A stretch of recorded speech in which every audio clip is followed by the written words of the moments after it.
নমস্কার বন্ধুরা, আশা করি আপনারা সবাই ভালো আছেন, সুস্থ আছেন। অনেক তো হলো গার্লিক নান, গার্লিক চিকেন। চলুন আজ বানাই নতুন রেসিপি গার্লিক কাতলা। তাই পুরো ভিডিওটা স্কিপ না করে দেখার জন্য অনুরোধ রইল।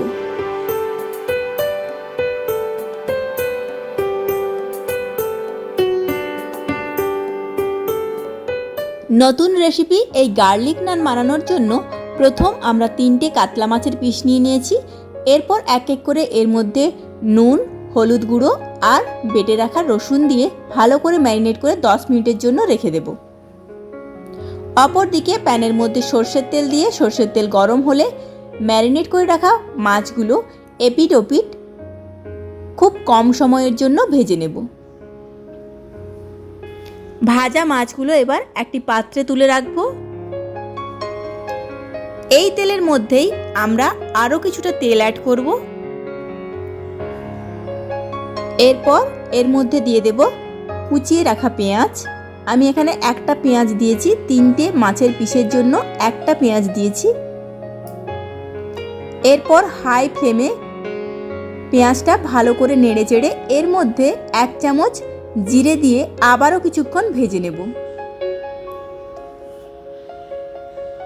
2 মিনিটের জন্য ভেজে নেওয়ার পর খানিক জল অ্যাড করে ঢাকনা লাগিয়ে দেব। 2 মিনিট ঢাকনা লাগিয়ে ঢাকনাটা খুলে দেখিয়ে দিচ্ছি, পেঁয়াজগুলো খুব সুন্দরভাবে সেদ্ধ হয়ে গেছে দেখুন। এরপর অ্যাড করলাম একটা কুচিয়ে রাখা টমেটো। টমেটোটা দেওয়ার পর আমি 1 চামচ নুন দিয়েছিলাম, ভিডিওটা শ্যুট করা হয়নি। টমেটোর পর নুন দেওয়ার কারণ টমেটোটা খুব তাড়াতাড়ি সেদ্ধ হয়ে যায়। এরপর আবারও কিছুক্ষণ নাড়িয়ে চাড়িয়ে এর মধ্যে অ্যাড করলাম থেতো করে রাখা রসুন আর কাঁচা লঙ্কা। আপনারা চাইলে পেস্ট করেও অ্যাড করতে পারেন। এরপর ভালো করে মিশিয়ে নিয়ে এর মধ্যে একে একে হলুদ গুঁড়ো, লাল লঙ্কার গুঁড়ো অ্যাড করলাম। আবারও কিছুক্ষণ কষিয়ে নেব। এখানে যত বেশি পরিমাণ কষাবেন মশলার টেস্ট তত বেশি হবে। অল্প অল্প জল দিয়ে আমি এখানে মশলাটা রেডি করে নিচ্ছি। খানিক বাদে মশলা থেকে তেল ছেড়ে আসলে আমরা এখানে অ্যাড করলাম আগে থেকে ভেজে রাখা জিরে, এলাচ, লবঙ্গ, দারচিনি। এগুলো আমি শুকনো কড়াইতে নেড়ে রেখেছিলাম। এরপর ডাস্টটা আমি ব্যবহার করলাম। তারপর 5 মিনিট কষিয়ে নেওয়ার পর আমি জল ঢেলে দিলাম। দেখুন পরিমাণ মতো জল দিয়ে আমি এখানে নুনের টেস্টটা বুঝে নিলাম।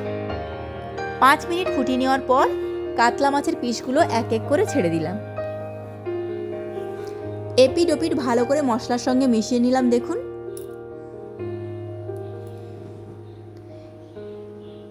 আবারও 5 মিনিট ফুটিয়ে নেওয়ার পর ওপর থেকে ধনেপাতা কুচি ছড়িয়ে দিলাম। ঢাকনা লাগিয়ে 2 মিনিট ফোটানোর পরেই রেডি আমার দুর্দান্ত স্বাদের গার্লিক কাতলা। নতুনত্ব এই রেসিপি আমি প্রথমবার ট্রাই করলাম, কিন্তু খেতে অসাধারণ হয়েছে। কথা দিচ্ছি বন্ধুরা, এইভাবে বাড়িতে অবশ্যই একবার ট্রাই করবেন, দেখবেন খেতে কিন্তু অপূর্ব লাগে। ভিডিওটা ভালো লেগে থাকলে এবং চ্যানেলটি সাবস্ক্রাইব করে পাশে থাকা বেল আইকন প্রেস করে নতুন আপডেটের জন্য অপেক্ষায় থাকবেন। সম্পূর্ণ ভিডিও দেখার জন্য অনেক অনেক অনেক ধন্যবাদ। নমস্কার।